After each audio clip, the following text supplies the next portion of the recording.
Hello there everyone, welcome back to our channel. In today's quick video, you are going to see how to fix lag in Roblox mobile. So to do that, let me show you the steps. There can be several lags. Below are some things to check for when you are trying to address the issue of lagging, network lag. For network lag, this type of lag occurs when your internet connection to Roblox is slow or unstable. This results in other players unpredictably wrapping around the world or in experiencing actions like unusual amount of time to complete. For this situation, you can just turn your internet connection stable.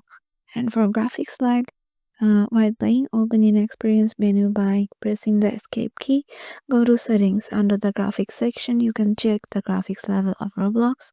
To lower the level, first toggle the graphics look quality, auto to disable it, and then make any necessary adjustment to lower your level. And the system lag, if lowering the graphics quality didn't improve the issue, check to make sure your device isn't running other high power apps. If it is, try closing any unwanted apps to make sure they aren't taking up system resources that Roblox may need to run properly. So yeah, if your device still experiences lag beyond this, you may need to upgrade it to or play Roblox on a more powerful device. So yeah, this is how you can do it. Hope this video can help you out, and we'll see you in the next video.